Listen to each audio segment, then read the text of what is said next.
দেখো, লেখা হয়েছে প্রধানমন্ত্রী ইলেক্টেড না সিলেক্টেড না নমিনেটেড। খুব ভালো একটা প্রশ্ন, এবং এর ওপরে যুক্তিসঙ্গতটা আলোচনা প্রয়োজন। তা প্রধানমন্ত্রী ইলেক্টেড না সিলেক্টেড না নমিনেটেড, কথা হচ্ছে প্রধানমন্ত্রী, তাই তো? ভালো, তাহলে খুব ভালোভাবে বুঝতে হবে প্রধানমন্ত্রী পদ বা প্রধানমন্ত্রী কি করে হয়, একজন প্রধানমন্ত্রী কি করে হয়। তা আলোচনার প্রথমেই যেটা আনতে হবে, খুব ভালো হবে, প্রধানমন্ত্রী, তাই তো?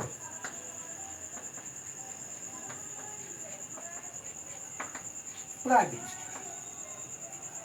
আমরা জানি আমাদের সাংবিধানিক কাঠামো এবং পার্লামেন্টারি ডেমোক্রেসিতে আমাদের এক্সিকিউটিভ হেড যদি কেউ থাকে, তিনি হচ্ছেন prime minister of our country. রাষ্ট্রপতি কিন্তু এক্সিকিউটিভ হেড না, এটা মনে রাখতে হবে। রাষ্ট্রপতি হচ্ছেন নমিনাল হেড, পরিষ্কার।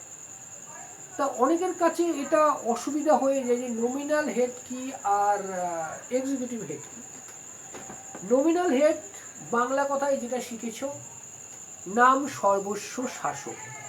দ্যাটস মিন পার্লামেন্টারি যে ওয়ার্কসগুলো রয়েছে, ডে টু ডে ওয়ার্কস, তাতে তিনি ইন্টারফেয়ার করেন না। কিন্তু প্রশাসনিক ক্ষমতা প্রধান যার হাতে, সে হচ্ছেন প্রধানমন্ত্রী। এই প্রধানমন্ত্রীর পদ আমরা করতে এনেছি ইউকে থেকে এনেছি, এটা মনে রাখতে হবে।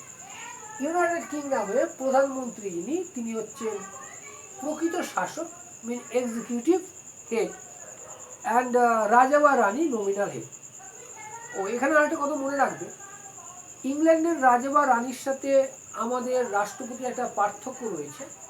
ইংল্যান্ডের রাজা বা রানী হচ্ছেন কি বংশানুক্রমিক, কিন্তু আমাদের রাষ্ট্রপতি নির্বাচিত।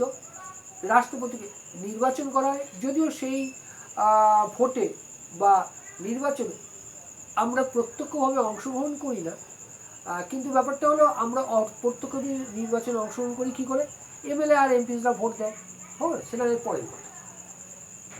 তাহলে প্রাইম মিনিস্টারের প্রথম শর্ত, সে হলো এমপি। এমপি কোথাকার? লোকসভা। আচ্ছা, এখানে একটা কথা বলবো, তাকে তাকে পিএম হওয়ার জন্য প্রথমেই যে তাকে এমপি হতে হবে, লোকসভার এমপি হতে হবে, এরকম কোনো বাধ্যবাধকতা নেই। আমরা অনেকের ক্ষেত্রে দেখব, ডক্টর মনমোহন সিং আমাদের প্রধানমন্ত্রী ছিলেন, উনি যেমন রাজ্যসভার সাংসদ ছিলেন। আমরা পাবো প্রাক্তন প্রধানমন্ত্রী রাজীব গান্ধীজিকে, তিনি তো কোনো কক্ষেরই সদস্য ছিলেন না, কিন্তু ব্যাপারটা হলো প্রধানমন্ত্রী পদে মনোনীত হওয়ার পর তাকে লোকসভার সদস্য হতে হয়। এবার কথা হলো, তিনি ইলেক্টেড না সিলেক্টেড না নমিনেটেড। প্রথম কথা, প্রথম শর্ত, ওনাকে এমপি হতে হচ্ছে, member of parliament. Member of parliament কোথাকার? লোকসভা। লোকসভা, এই লোকসভার যদি তাকে এমপি হতে হয়, তাহলে তাকে ইলেকশন লড়তে হয়। ইলেকশন কি? Election general election. জেনারেল ইলেকশনের মাধ্যমে তিনি এমপি নির্বাচিত হন। তাহলে বলা যায় উনি যখন এমপি, এটা হচ্ছে ইলেক্টেড। তাহলে এমপি এটা ইলেক্টেড। তাহলে এইটুকুই তো সমস্যা গেল, যে প্রধানমন্ত্রী, তাকে ভেরি ফার্স্ট টাইমে না হলেও তাকে এমপি হতে হবে, এবং he or she should be the MP of কোথাকার? লোকসভা। লোকসভার এমপি হতে গেলে তাকে অবশ্যই ভোটে জিতে আসতে হবে, এবং সেই ভোটটা হচ্ছে কি? General election. যে ইলেকশনে আমরা ভোট দিই, আমরা যারা জনসাধারণ 18+ এবং ভ্যালিড ভোটার্স, তারা ভোট দিই। তাহলে এইটুকুনি ক্লিয়ার হলো যে জেনারেল ইলেকশনের মাধ্যমে তাকে নির্বাচিত করা হবে। নির্বাচিত মানে ইলেকশনের দ্বারা ইলেক্টেড। এবার ভালোভাবে বোঝা, এইবার যখন ইলেকশন কমপ্লিট হয়ে গেল তখন দেখা গেল দুটো পার্ট হয়ে গেল।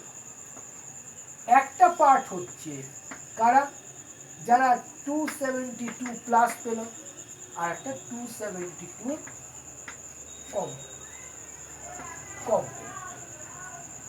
তাহলে এই 272 প্লাস যারা হলো তারা কি করবে, গভর্নমেন্ট ফর্ম করবে, গভর্নমেন্ট ফর্ম করবে। তার মানে এই 272 is the magic figure to form the government, fresh government. তাহলে এরা রুলিং পার্টি, তাহলে বলা যায় রুলিং পার্টি হবে, তাই তো?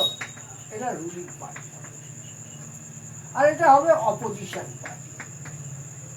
এবার এই যে 272 জন এমপি আছে, এরা কি করবে, এরা তখন মনস্থ করবে বা ঠিক করবে কে পিএম হবে, কে পিএম হবে। তার মানে এই 272 জন যে আছে তারা সিলেক্ট করবে, তারা সিলেক্ট করবে কাকে, পিএম কে। তাহলে মনে রাখবে সবার আগে এমপি যখন হতে হচ্ছে তখন ইলেক্টেড, কিন্তু এমপি হয়ে যাওয়ার পরে যে ফরমেশন হলো, গভর্নমেন্টের ফরমেশন হবে, তার জন্য একটা মুখ দরকার, এবং সেই মুখটা প্রধানমন্ত্রী। সেই প্রধানমন্ত্রী কিন্তু এই 272 যে সাংসদ আছে এদের থেকে সিলেক্ট হবে, ক্লিয়ার? তাহলে এখানে সিলেকশন, কিন্তু এমপিতে ইলেকশন। এবং এই যে প্রধানমন্ত্রী হলো তাকে শপথ বাক্য পাঠ করাবে কে, রাষ্ট্রপতি। শপথ বাক্য পাঠ করাবে কে, রাষ্ট্রপতি। তাহলে এই সম্বন্ধে ধারণাটা তোমার অত্যন্ত পরিষ্কার থাকতে হবে, অত্যন্ত পরিষ্কার। তাহলে মনে রেখো এমপি নির্বাচিত, কিন্তু প্রাইম মিনিস্টার নির্বাচিত নন, প্রাইম মিনিস্টার হচ্ছে সিলেক্টেড। সিলেক্টেড এই 272 জন যে প্রতিনিধি তারা সিলেক্ট করবে একটা মুখ, প্রধানমন্ত্রী। সেটা এখানে নমিনেশনের জায়গা নেই, মনোনয়নের জায়গা নেই, কিন্তু শপথ পাঠ করাবে কে, শপথ পাঠ করাবে রাষ্ট্রপতি। এই জিনিসটা খুব ভালোভাবে দেখে নিও, বুঝে রাখার চেষ্টা করো, পরীক্ষায় দেয়। এবার যেটা বলা হচ্ছে যে বর্তমানে যে পরীক্ষাগুলো হচ্ছে অত্যন্ত কি বলবো, ভিতর থেকে প্রশ্ন করা হচ্ছে, সুতরাং এই কনসেপ্টগুলো যদি তোমার ক্লিয়ার না থাকে তাহলে একটু অসুবিধা হবে। থ্যাংক ইউ, ভালো থাকবে।